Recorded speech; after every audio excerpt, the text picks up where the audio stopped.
Hi everyone, welcome back. മറ്റൊരു വീഡിയോയിലേക്ക് എല്ലാവർക്കും ഒരിക്കൽ കൂടെ സ്വാഗതം.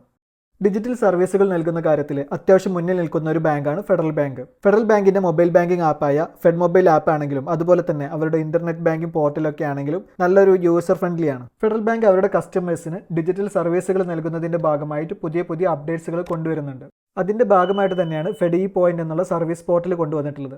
ഇതിന്റെ പ്രത്യേകത എന്താണെന്ന് വെച്ച് കഴിഞ്ഞാൽ നമുക്ക് ബ്രാഞ്ചിൽ പോയി ചെയ്യേണ്ട പല കാര്യങ്ങളും നമുക്ക് ഓൺലൈനായിട്ട് തന്നെ നമ്മുടെ വീട്ടിലിരുന്നു കൊണ്ട് ചെയ്യാനായിട്ട് സാധിക്കും ഈ ഒരു സർവീസ് പോർട്ടലിലൂടെ. അതായത് നമുക്ക് നമ്മുടെ KYC അപ്ഡേറ്റ് ചെയ്യുന്നത്, നോമിനി അപ്ഡേറ്റ് ചെയ്യുന്നത്, ഇമെയിൽ ID അപ്ഡേറ്റ് ചെയ്യുന്നത് തുടങ്ങിയ സേവനങ്ങളൊക്കെ തന്നെ നമുക്ക് ഈ ഒരു പോർട്ടൽ വഴി ചെയ്യാനായിട്ട് സാധിക്കും. കൂടാതെ നമുക്ക് നമ്മുടെ ബ്രാഞ്ച് ചേഞ്ച് ചെയ്യാൻ വരെയുള്ള ഓപ്ഷൻ ഈ ഒരു പോർട്ടലിലൂടെ നൽകുന്നുണ്ട്. നമ്മൾ ബ്രാഞ്ചിൽ പോയി റിക്വസ്റ്റ് കൊടുക്കുകയൊന്നും ചെയ്യാതെ തന്നെ നമുക്ക് നമ്മുടെ അക്കൗണ്ട് ഒരു ബ്രാഞ്ചിൽ നിന്ന് മറ്റൊരു ബ്രാഞ്ചിലേക്ക് മാറ്റാൻ വരെയുള്ള സൗകര്യം ഈ ഒരു പോർട്ടലിലൂടെ ഓൺലൈനായിട്ട് ചെയ്യാനായിട്ട് സാധിക്കുന്നുണ്ട്. ഫെഡ് ഇ പോയിന്റിന്റെ അപ്ഡേറ്റ് ചെയ്ത ഈ ഒരു ഇന്റർഫേസ് എങ്ങനെയാണ് ഉപയോഗിക്കുന്നത് എന്നുള്ളതാണ് നമ്മൾ ഈ ഒരു വീഡിയോയിലൂടെ നോക്കാനായിട്ട് പോകുന്നത്.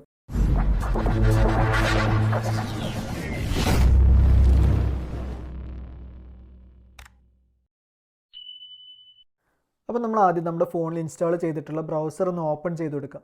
ശേഷം ഇവിടെ സെർച്ച് ബാറിൽ ഫെഡ് ഇ പോയിന്റ് എന്ന് ടൈപ്പ് ചെയ്ത് ഒന്ന് സെർച്ച് ചെയ്ത് കൊടുക്കാം. ശേഷം നമുക്ക് ഇതുപോലെ സെർച്ച് റിസൾട്ട് വന്നിട്ടുണ്ടായിരിക്കും. അതിൽ ഒന്നാമത്തെ ഓപ്ഷനിൽ ഫെഡ് ഇ പോയിന്റ് എന്നുള്ളത് കാണാം. അപ്പോൾ നമുക്ക് ആ ഓപ്ഷനിൽ ഒന്ന് എൻ്റർ ചെയ്ത് കൊടുക്കാം.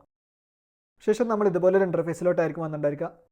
ഇവിടുന്ന് നമുക്ക് താഴോട്ടൊന്ന് സ്ക്രോൾ ചെയ്ത് കൊടുത്തു കഴിഞ്ഞാൽ ഇവിടെ നമുക്ക് കാണാം പോപ്പുലർ സർവീസസ് എന്നുള്ളത്. പോപ്പുലർ സർവീസസ് എന്നുള്ളതിലായിട്ട് തന്നെ ഒരുപാട് ഓപ്ഷൻസ് വന്നിട്ടുണ്ട്. KYC update, debit card pin set, email ID update, activate or deactivate E statements, add A nominee, dispute management portal. ഇത്രയാണ് പോപ്പുലർ സർവീസസ് എന്നുള്ളതിൽ വന്നിട്ടുള്ളത്. ശേഷം ഇവിടുന്ന് വീണ്ടും നമുക്കൊന്ന് താഴോട്ട് സ്ക്രോൾ ചെയ്ത് കൊടുത്തു കഴിഞ്ഞാൽ നമുക്ക് അതിൻ്റെ സർവീസുകളൊക്കെ കാറ്റഗറി വൈസ് ഉള്ളത് കാണാം. അപ്പോൾ നമുക്ക് അതൊക്കെ ഒന്ന് നോക്കാം. ചൂസ് എ കാറ്റഗറി എന്നുള്ളതിലായിട്ട് സ്റ്റേറ്റ്മെൻറ്റ്സ് ആൻഡ് സർട്ടിഫിക്കറ്റ്സ് എന്നുള്ളത് കൊടുത്തിട്ടുണ്ട്. അപ്പോൾ നമുക്ക് ആ ഓപ്ഷനിലൊന്ന് എൻ്റർ ചെയ്ത് നോക്കാം. അപ്പോൾ ഈ ഒരു ഓപ്ഷനിലൂടെ നടക്കുന്നത് സർട്ടിഫിക്കറ്റ് പോർട്ടൽ എന്നുള്ളതാണിത്.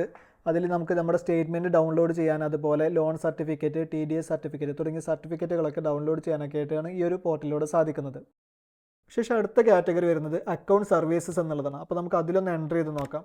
അതിൽ വരുന്നത് ആക്ടിവേറ്റ് ഓർ ഡീആക്ടിവേറ്റ് ഈ statement, add A nominee, form 15G/15H update, positive pay system, change your branch തുടങ്ങിയ ഓപ്ഷൻസൊക്കെ നമുക്ക് അക്കൗണ്ട് സർവീസസ് എന്നുള്ളതിലാണ് വരുന്നത്. അപ്പോൾ നമ്മൾ വീഡിയോ തുടങ്ങുന്ന സമയത്ത് പറഞ്ഞിരുന്നു നമ്മുടെ ബ്രാഞ്ച് ചേഞ്ച് ചെയ്യാനൊക്കെയുള്ള ഓപ്ഷൻ ഉണ്ട് എന്നുള്ളത്. അപ്പോൾ നമുക്ക് ഈ ഒരു ഓപ്ഷൻ മുഖേന നമ്മുടെ ബ്രാഞ്ച് ചേഞ്ച് ചെയ്യാനൊക്കെ സാധിക്കുന്നതാണ്. ശേഷം അടുത്ത കാറ്റഗറി വരുന്നത് KYC ആൻഡ് പ്രൊഫൈൽ അപ്ഡേറ്റ് എന്നുള്ളതാണ്. അപ്പോൾ നമുക്ക് അതിലൊന്ന് എൻ്റർ ചെയ്ത് നോക്കാം. KYC upload, email ID update, profile modification, pan bar, Aadhaar update, KYC status enquiry തുടങ്ങിയ ഓപ്ഷൻസ് ഒക്കെ വരുന്നത് നമ്മുടെ KYC ആൻഡ് പ്രൊഫൈൽ അപ്ഡേറ്റ് എന്നുള്ള കാറ്റഗറിയിലാണ്. ശേഷം അടുത്ത കാറ്റഗറി വരുന്നത് ചെക്ക് ആൻഡ് ഡെബിറ്റ് കാർഡ് എന്നുള്ളതാണ്. അപ്പോൾ നമുക്ക് അതിലൊന്ന് എൻ്റർ ചെയ്ത് നോക്കാം. അതിൽ വരുന്ന options debit card pin set, debit card request, cheque book request തുടങ്ങിയവയൊക്കെയാണ്.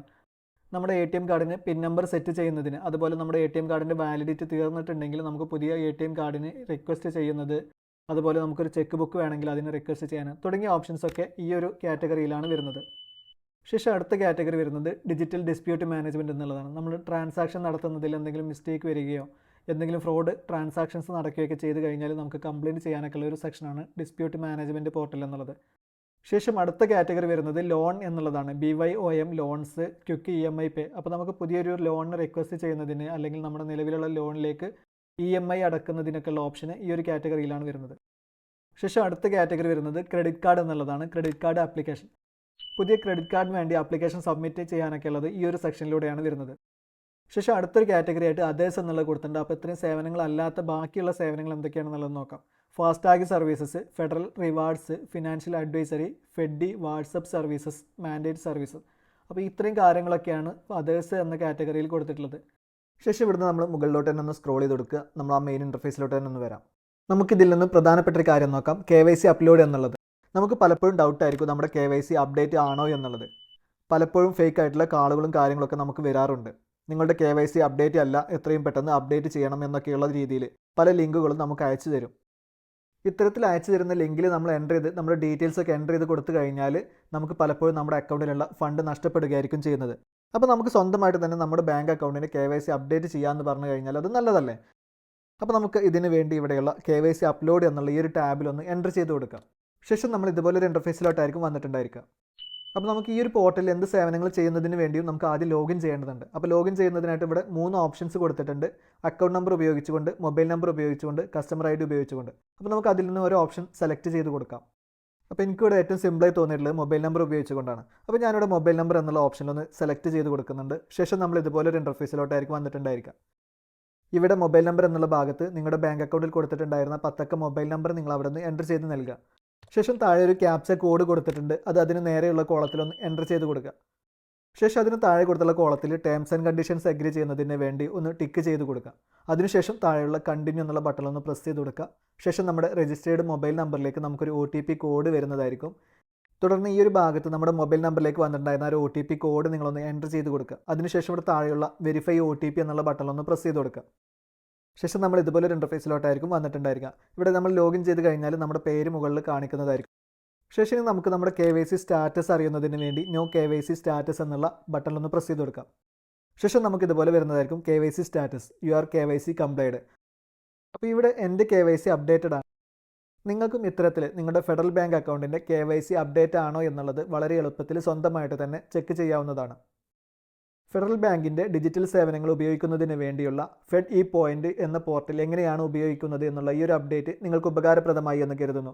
Video ഇഷ്ടപ്പെട്ടുവെങ്കിൽ ലൈക്ക് ചെയ്യുക. കൂടാതെ നിങ്ങൾ ഈ ചാനൽ ഇനിയും സബ്സ്ക്രൈബ് ചെയ്തില്ലെങ്കിൽ ഇപ്പോൾ തന്നെ വീഡിയോയുടെ താഴെയുള്ള സബ്സ്ക്രൈബ് ബട്ടൺ ഒന്ന് പ്രസ് ചെയ്ത് ചാനൽ സബ്സ്ക്രൈബ് ചെയ്ത് വെക്കുക. തുടർന്നുള്ള ബെല്ലൈക്കൺ കൂടെ ഒന്ന് എനാബിൾ ചെയ്ത് വെക്കുക.